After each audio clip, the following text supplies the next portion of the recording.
It's Monster Bash time. Look at the stuff I picked. I got a blobby face and a tentacle thing, a thing that holds little balls, and a frog tongue. This looks like a trypophobic's nightmare. Some little finger gills, and finally this weird jointed scrawny arm. So welcome to my channel. Today I'm going to be showing you how I did my Monster Bash 3 creation. It is spooky season, so I thought it'd be a good opportunity to join in on this. I saw it for the last 2 years, thought it was pretty cool, and I'm excited to be part of this project. So I'm taking some aluminum foil for my armature, and I'm using Super Sculpey for the majority of my sculpture. I'm trying to make sure that I get all 7 of my cards incorporated into this one critter, and hopefully you'll enjoy the results.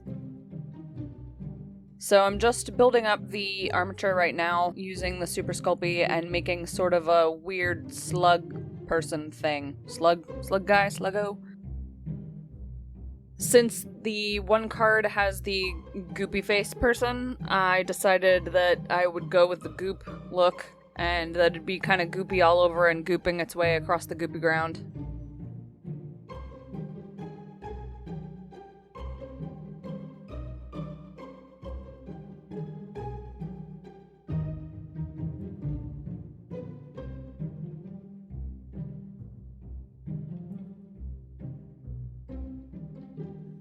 So I'm just making my little goopy sluggy guy a little bit more goopy on the end and pulling out the clay to make it look like it's sort of dripping off the end. And then using my silicone sculpting tool to add details onto the front and little bits around the body to sort of make it look like it's moving in waves and slopping its way across the ground.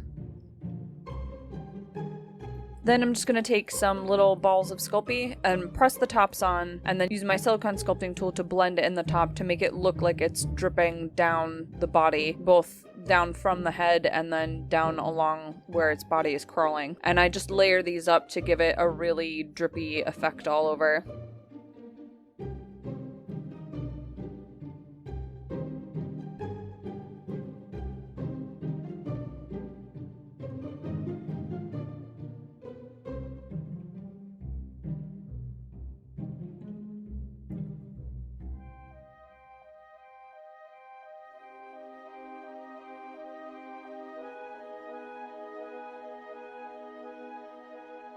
Now I'm on to my next card. This one was a weird, I'm gonna say, mouthful of eggs, kind of. It ends up looking like a mouth at this part. As you can see, it's sort of like a fish mouth on the back of its head. I decided that in my little headcanon for this creature, that it is in fact some sort of spores or eggs that the critter keeps on its back. And I'm using liquid Sculpey to put little balls on to make it look like the picture. I just put the one larger ball in the center so that I don't have to make a million of the small balls, and it'll have the visual effect as if they're heaped up so much inside that they're like a mound that protrudes a bit from the back.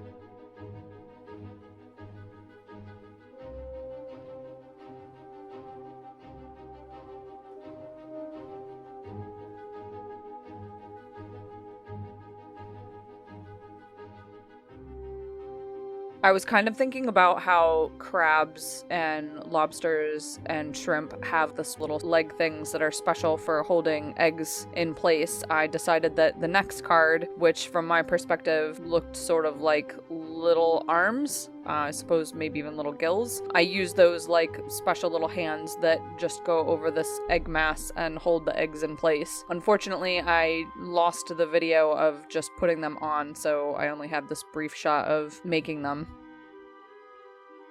The next part I'm focusing on is the face. So again, the face card was kind of my biggest inspiration for the overall look of this thing, which is why it's so like gloopy, gloppy, drippy all over. So I'm just sort of accentuating the drips again. I'm trying to use different techniques all over the body to make it look drippy. I wasn't really feeling like the just little balls that are smushed in on the top looked as good as multiple effects would. So I use my pointy silicone sculpting tool to sort of carve in some drips as well and just add some more detail to give it more depth and variation all over.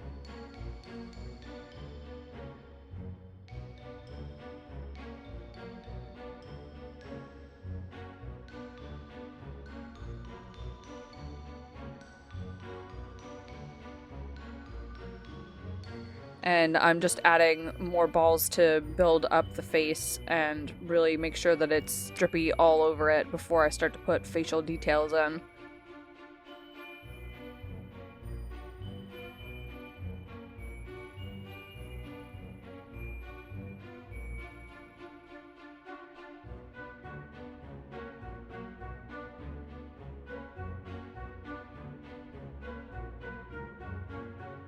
And here I'm just using a really fat dotting tool to press in the eyes, and then adding balls of clay to be the actual eyes, and using a smaller dotting tool to press in what's essentially the iris or pupil, I guess.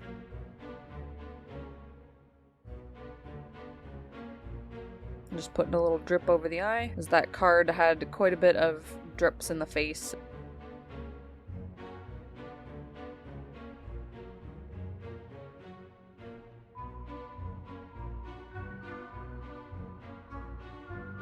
So now I'm on to my next card. This one was really strange looking hands and arms. I guess they were kind of going for scrawny alien arms that are weirdly jointed. So I tried to just mimic what the image showed and then gave it the 3 fingers, but I made mine a little bit pointier because I wanted my monster to be pretty creepy. And I was thinking either it uses them to attack and grab things, or potentially even, at one point I wanted to have it posed so that it's actually like dragging itself along the ground, because I thought that was kind of gross, but I made the body a little bit bigger than I had originally intended, and I didn't have enough room left on my base. I'm planning to be able to use this for my tabletop roleplay games, so I wanted to keep it to a large creature size, so my base is my usual fiber board, 2" by 2", which limited how much I could do as far as posing and having things like the arms reaching out in front.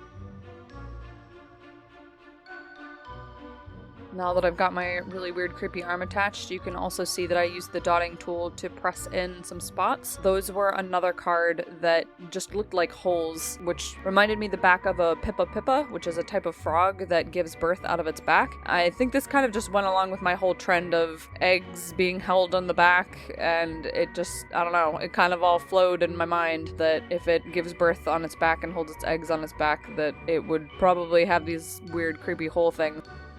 So now it's time to bake, and as you can see, an issue I've been having lately is cooking the ever-living life out of my sculptures. So I've been working on my car, and I stuck the piece in the oven, and I went to go put the tools at my car and come back up, and I totally got distracted and started working on my car, and just forgot that I had this in the oven. So it's black now, but that's okay because it's creepy, and black is probably a color I was going to use anyway.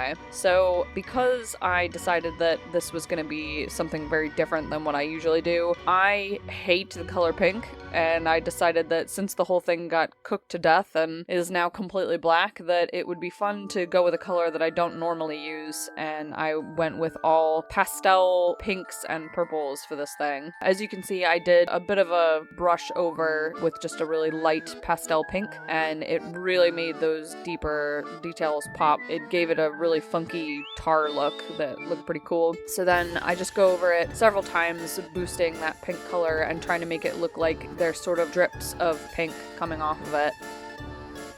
I think in total I did about 4 coats of the pink.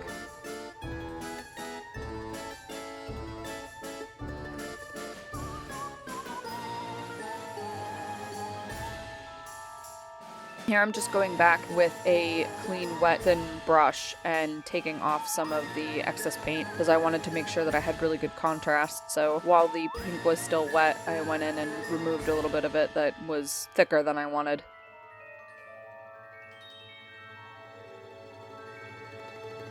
And I'm just painting some details, so I did decide to have a little bit of red. Again, as I said before, these just kind of reminded me of axolotl gills, and gills on those are usually pretty red. So I made these little like finger parts that are in the image red, and they're supposed to be what holds these purple eggs in place.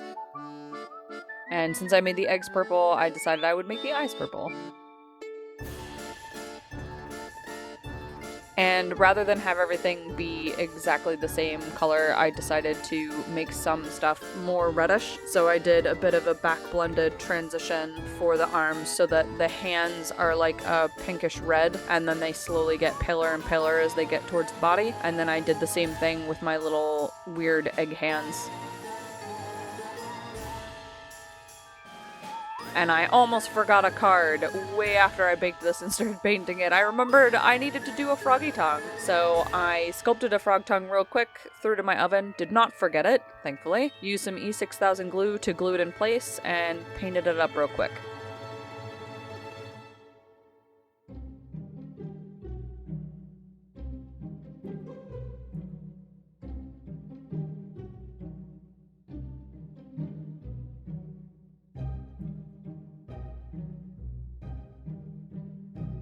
Now I'm just going in with a dry brush of white to try and boost my contrast again.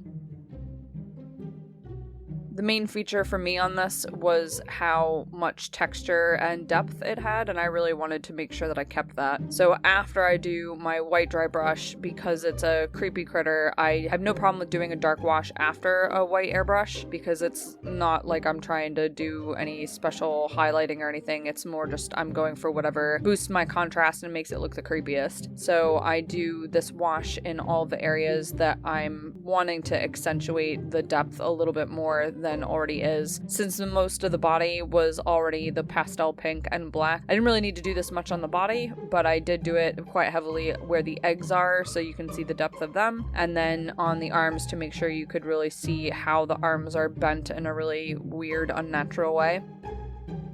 And then I did go over it just in a few spots to sort of blend in and make the transition of the pink pastel a bit more fluid and gradual on the body.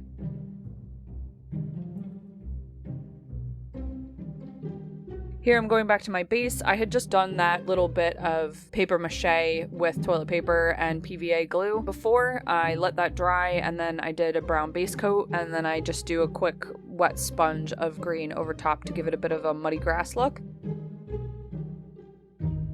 And now for my final card, which no, I had not forgotten, I had this in mind. I went on an outdoor adventure again, and I found this really cool lichen stuff that I've seen before, and it looked just like my final card. It even has the little spot thingies on it. I feel like they're probably spores and how this lichen stuff reproduces or something. But either way, E6000 glue, glued them down once they were dry from sitting in my house for a couple days.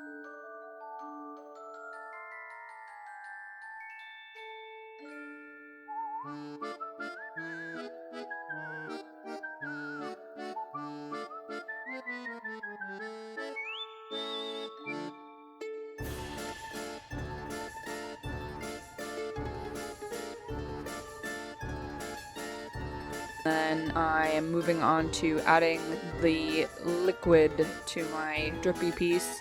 So I'm using some UV resin and some pastel pink glitter, and I'm inserting the glitter into the holes that I pushed into the eyes earlier. I've been playing around with glitter in eyes for a little while now, and I did it on a couple pieces before, like my Tlinkali in particular, and it looked pretty neat actually, so I figured I would just do it again and see how it looked. I'm not completely sold on it, but it's alright. It was something different, and the whole point of this thing was to do something different.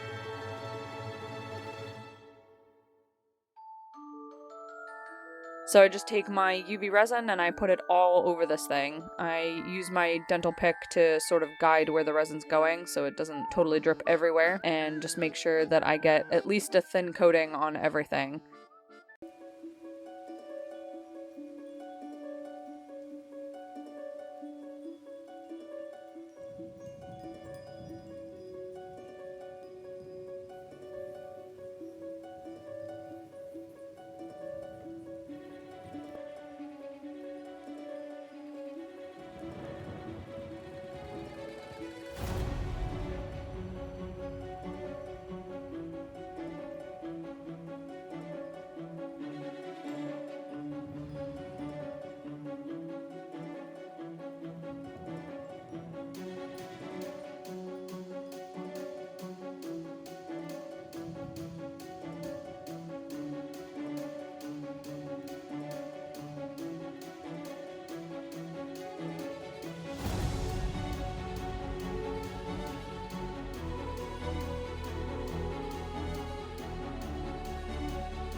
Well, that's it from me. I hope you enjoyed this Monster Bash 3 and take a look at other artists' work and let them know what you think.